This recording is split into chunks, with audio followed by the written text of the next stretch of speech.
بەرهەمی سەردانەکان دەرکەوت. ئەوەی هەرێمی کوردستان چاندی خەریکە دەیدورێتەوە.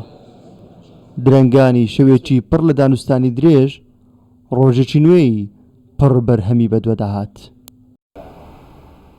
ئیدی لە نزیکترین کاتدا بەشە بودجێ هەرێمی کوردستان ڕەوانە دەکرێت.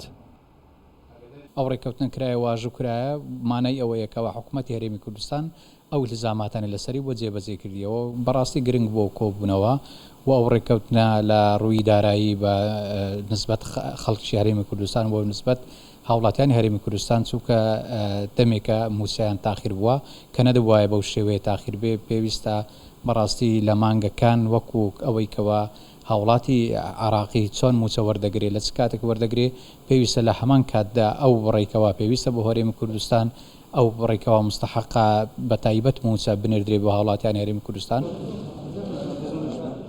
باواژووکردنی ئەو کۆنووسە لە نێوان هەردوو شاندەکەدا هیچ پابەندیەک لەسەر حکوومەتی هەرێمی کوردستان نەما. ئەوەی ماوە لەسەر حکوومەتی فیدرالیە کە شایستەدارەکانی هەرێمی کوردستان خرج بکات.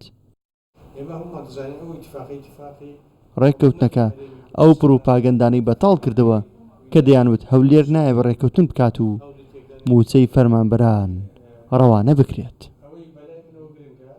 خۆی ئەو دانوستاندنی کە دوێنێکراوە ئیتفاقی لە شێکراوە درێژە پێدەری ئیتفاقیکی پێشترکەس هەردوو سەرۆکی حکوومەتی هەرێمی کوردستان و سەرۆک وەزیرانی حکوومەتی فیدرالی عێراق کردویانە.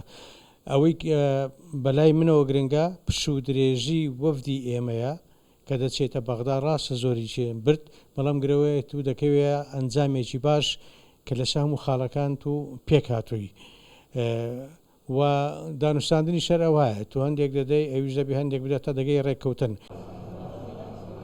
ئەو کۆنووسەی واژوو کراوە لە نێوان شاندی حکوومەتی هەرێمی کوردستان و حکوومەتی عێراق بۆ کۆی شایستە دارایەکانی هەرێمی کوردستانە و ڕێککەوتن لەسەر ئەوە کراوە لە زووترین کاتدا دەست بە تەمویلکردنی هەرێمی کوردستان بکرێت. دابینکردنی موچەی فەرمانبەرانی هەرێمی کوردستانیش لە پێشنەی کارەکانی حکوومەتی هەرێمی کوردستانە. پەیوەندیە تەلەفۆنیەکەی سەرۆکوەزیرانی هەرێمی کوردستان لەگەڵ سەرۆکوەزیرانی عێراق هاوچێشتەکەیشی کار کرد. لە ئەنجامی ئەو پەیوەندەدا هەمان ڕۆژ شاندێک چۆ بەغدا بۆ شەوەکەی ڕێککەوتنیان لەگەڵ حکوومەتی عێراق واژوو کرد. کاتێکی زۆر بەسەر گەڕانەوەشیاندا تێناپەڕێت بودجە و موچەش دەگاتە هەرێمی کوردستان.